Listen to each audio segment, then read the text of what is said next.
Yeah, good afternoon. Thanks for joining us here this afternoon. I just want to take a few minutes, be available to answer questions. A lot going on in the public safety space, particularly around immigration, both here in Portland as well as what we're seeing nationally and particularly in Los Angeles. I want Portlanders to know that in the Police Bureau, we continue to be committed to our role in protecting the rights of all Portlanders. We haven't varied from that. We are in compliance with both state law as well as city policy, as well as the Portland Police Bureau policy. We do not engage in immigration enforcement, and we have been in contact with several of our immigrant communities, even over the last 24 to 48 hours, to assure them of that. There was a video that was circulated on social media on, I believe, Sunday, demonstrating what appeared to be officers supporting or participating down at the ICE facility. After a lot of back and forth learning from both Commander Hughes as well as our federal partners, we did in fact have a transport van that showed up at the facility. It was in the early morning hours after operations had ceased. There was a small crowd of demonstrators that had been out there throughout the evening. The driveway had become barricaded, and the employees of the van was empty of any detainees. It was simply had 2 or 3 employees. I'm not sure which, maybe 2. We can get you a number, but they needed to get the van into the building so they could get their keys and go home in their personal vehicles. And they called 911 and asked for assistance, and we were there. We engaged. The officers have a relationship. They know many of the demonstrators who have been in attendance down at the facility, because there have been a number of peaceful protests down there over the course of the last several weeks. We felt to de-escalate the situation, provide the fastest way to clarify things. The officers took it upon themselves, after consulting with Central Precinct leadership, to go ahead and clear the obstructions from the driveway, allow the van to park, and then to leave. This is an unusual step. We traditionally do not clear the driveway. In fact, last night there was more debris put in the driveway, and we did not take any action there. I've been in touch with our federal partners. There was a lack of communication between us and the Federal Protective Service during those early morning hours. We've rectified that with some contacts and some phone numbers. But we did take that initial step on Saturday night, Sunday morning, which I am in agreement with. I believe it was an appropriate action by our members to de-escalate a potentially tense situation and to get the empty van into the building so that those employees could go home as any other employee in the city of Portland should be allowed to go home. Going forward, as I said, we will not be clearing stuff from the driveway of the facility, and also we will not be engaging with any kind of perceived or actual support of vans or transports or anything of that nature, and we're making that clear to our members as well as to our federal partners, and they are in agreement with that. They do not want to put us in a position, and they understand the confusion. I apologize to the community for that, and you know, we intend to clear up some of those lines of communication going forward, but I do respect the decision that was made. It really, over the last 24 to 48 hours since that time period, we have made a couple of arrests down there for ongoing vandalism. Those were done with limited use of force, and we also are, you know, reminding people that we are not supportive of occupying the quote-unquote ICE facility as we've seen in the past. So there's been some attempts on the east side of the building, which we've been working with demonstrators to try and encourage them to find another way to express their opinions and beliefs. Finally, I would say that I have been in regular contact with the mayor, with the council offices. I appreciate their engagement, their concern, as well as their support. We are also working closely with the governor, the attorney general. The state of Oregon is very united in our belief and understanding and values around immigration and protecting the rights of all Portlanders, and that has not changed since we began this conversation, and I intend to keep that top of mind going forward. Questions, or did I answer everything? Fresh off of the 2020 elections that we all had to deal with in those protests, what do you want the public to know about how you guys are going to do things differently than you did before? Well, we have made great strides since 2020. We have really taken a hard look at many different aspects of how we manage crowds. And when I say manage crowds, as I said to counselors this morning, I don't see it as the police managing the crowd. I see this as Portland managing its own behavior. We have had a number of demonstrations since the first of the year, some totaling in the several thousands. We expect there to be a large-scale event on Saturday, the 14th. And I couldn't be more pleased or encouraged by the way that Portlanders are showing up and expressing their First Amendment rights and not engaging in violence, not engaging in vandalism. That still is not an acceptable way to express our First Amendment rights. We need to be able to convey to all Portlanders that Portland is a safe city where you can participate. We have taken steps as an independent review that was done, and we've adopted many of those recommendations. Our dialogue liaison officers are having great success in coordinating and reaching out to organizers. They did try to engage the last few nights and were rebuffed at those attempts. We don't force ourselves on people, but if we can participate with them to help facilitate safe events. We're training more frequently. We are working closely with our training division and national standards. And we also, as you may remember, are doing things on an international level. We brought in a subject matter expert from London. We have actually taught in London. We are looking at best practices around the United States and around the country. And we are much better prepared organizationally to respond. But my hope and belief is that we will not see a repeat of the events that we saw in 20 and 21. Chief, in 2018, we had Occupy all the way down there for 5 weeks.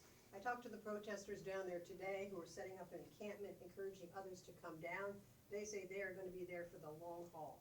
What's the plan? Are you going to do anything or let them occupy for the next several weeks? Yeah, we will not be allowing them to occupy or set up. I haven't obviously been down there to see it myself personally, but our position remains the same that, we are not going to allow for things to get entrenched, and there are only negatives that come from that. Becomes much more dangerous for both community as well as for law enforcement. We know that ultimately it will need to be resolved, and when that happens, there's a certainly increased amount of risk. That particular area, referring to the east side of the building, is very complex. There's multiple jurisdictions in that area. City of Portland, there's a private trolley line. There may be don't quote me on this, might be a TriMet piece or another piece. So it's a very complex area. It's a very poor location to pick in terms of wanting to take that kind of direct action, because there are many different competing views on that. And Portland Police has to continue to remain neutral in our approach. We have to be able to work closely with, whether it be our federal law enforcement partners, local agencies, private entities, businesses, etc. We are really trying to manage the needs and desires of all Portlanders. So we will not be permitting any kind of an Occupy type repeat of 2018. There's a lot of video and images coming out of Los Angeles right now, and as things heat up federally, oftentimes we see that replicated in the city. There's multiple events planned in Portland, one in Vancouver today. Do you guys have the resources to handle that, and what do you think about how things are heating up? Yeah, well, I'm very concerned, much like all of you. I pay very close attention to this. I am dependent upon my news sources, similar to you, but I have reached out to our local federal partners, both here and in Seattle. I am in touch with the Major City Chiefs Association. We are sharing information. I believe that we're going to have some opportunity to talk tomorrow, specifically with Chief McDonald and Sheriff Luna down in LA to hopefully get a perspective. We've seen this script. I would just appeal to Portlanders. We've seen this script. We know the harm that comes from those kind of interactions. And so far, in my tenure, we've been able to not have this be about the police. This is about our concerns, and it's about our community. It's about our rights. All of that we are in agreement upon. But when this becomes antagonistic and violent, I have rarely seen in my career, and really throughout our nation's history, a time where successful change has come as a result of violence. Typically, successful change comes when people come together and really exercise their voice, and we have plenty of examples of that. But when it becomes acts of violence, then that is when we begin to see the breakdown. So I am hopeful that our behavior will continue to demonstrate to the country, as well as to the region and the state, that we are able to manage this.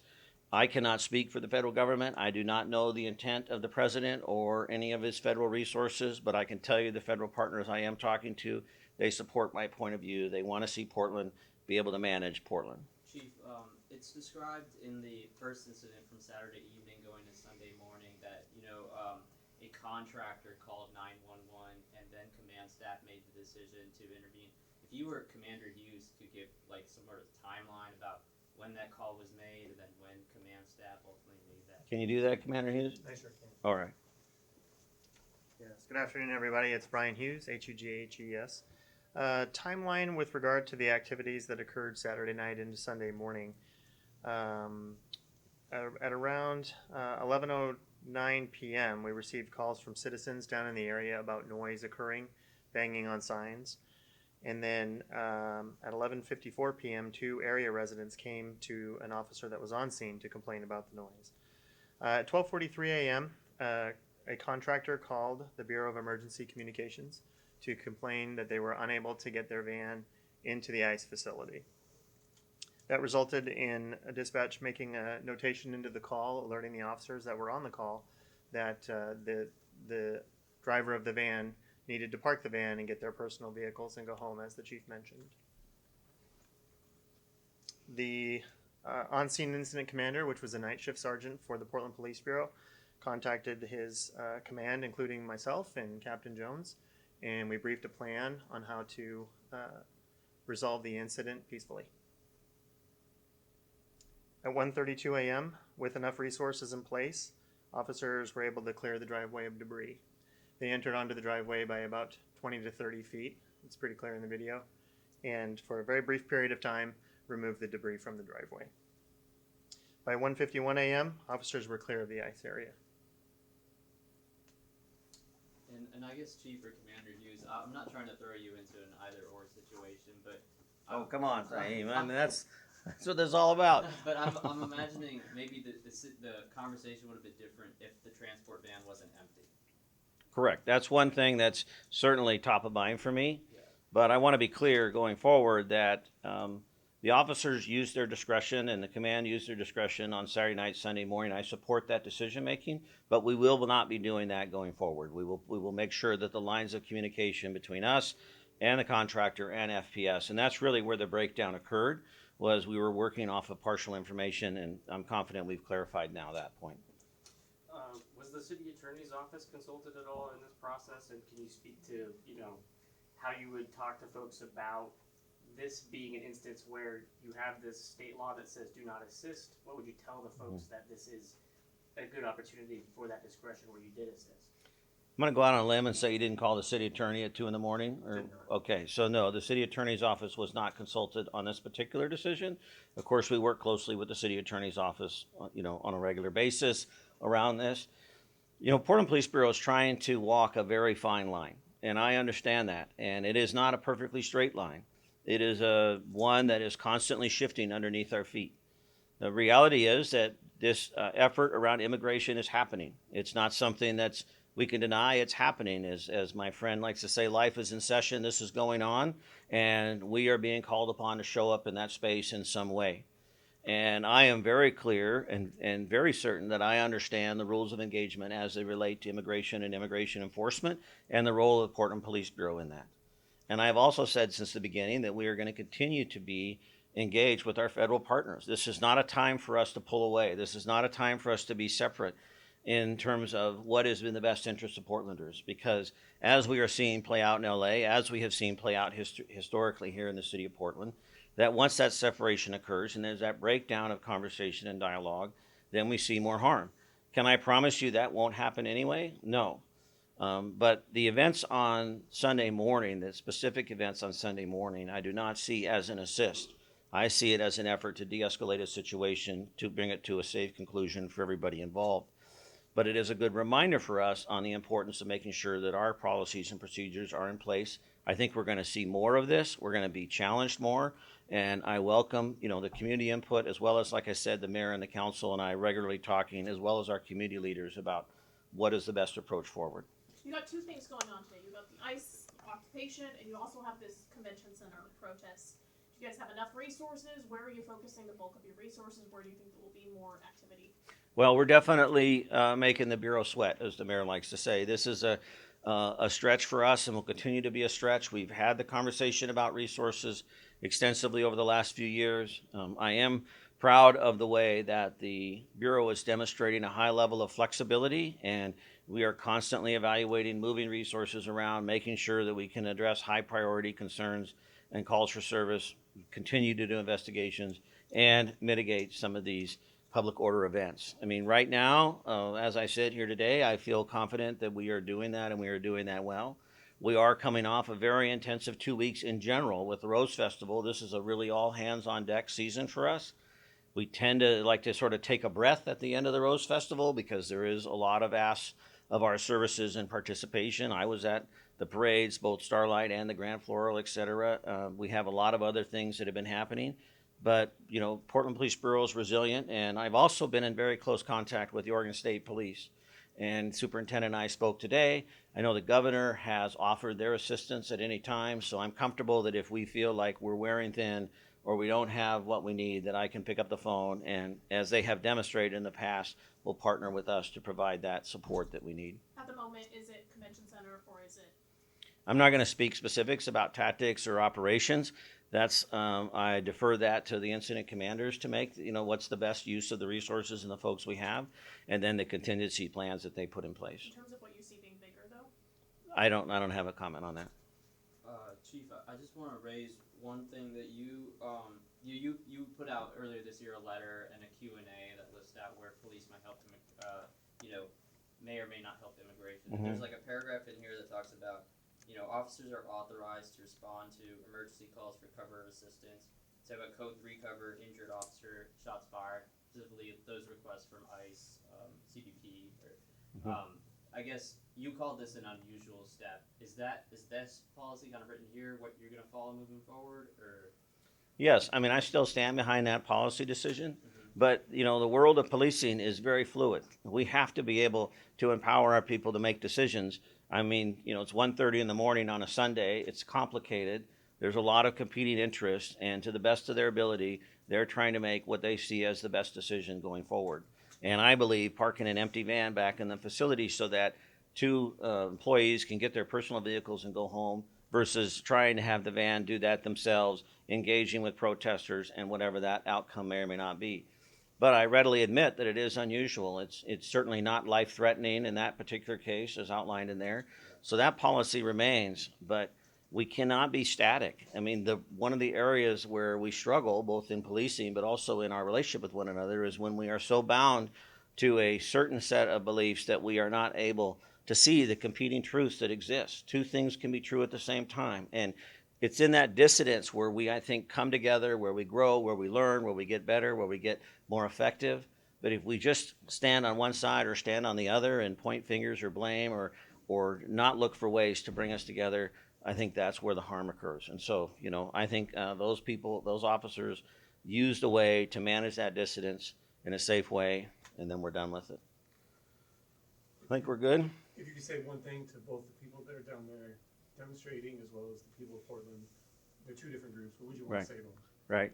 I'm not sure that they're two different groups, but I would speak to any Portlander that has a passion and a belief around this issue or any other issue, that you live in a city that welcomes this dissent, that welcomes the opportunity to express disagreement, even with your leaders, whether they be your direct leaders or your national leaders. We have a long, proud history of that, and we welcome that.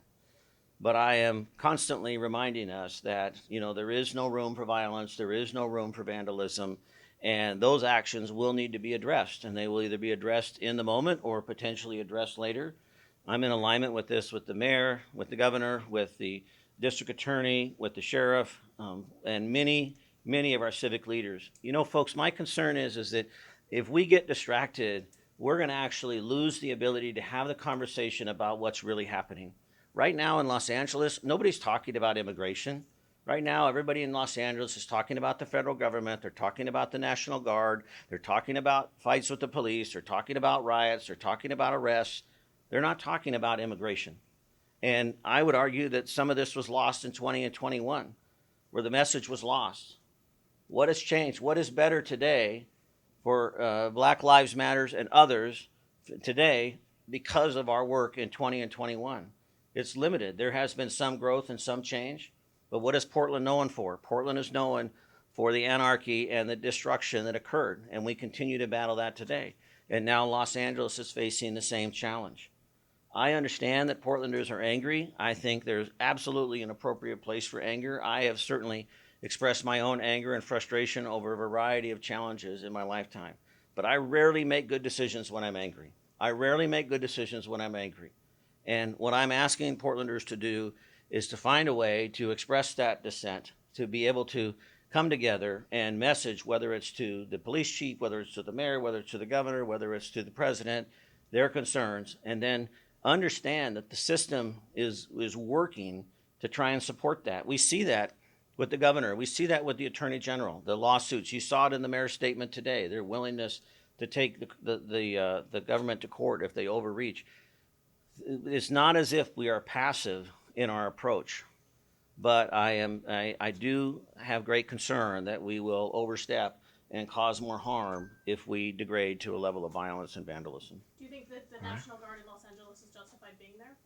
I don't have enough information to know the circumstances in Los Angeles and whether the Guard is necessary or not. I do know that, once again, I have heard from several of our regional partners. We have MOUs in place throughout Multnomah County with our law enforcement partners. We have strong relationships with our partners in the Tri-County area and the state police. I'm comfortable that should we have challenges on that level, that we will be able to have the resources we need to deal with it through those relationships, but let's hope that's not the case. All right, thank you very much. What? I think we're good. All right, Yeah, thanks. You gotta get to your next thing. All right, thanks, guys. Be good.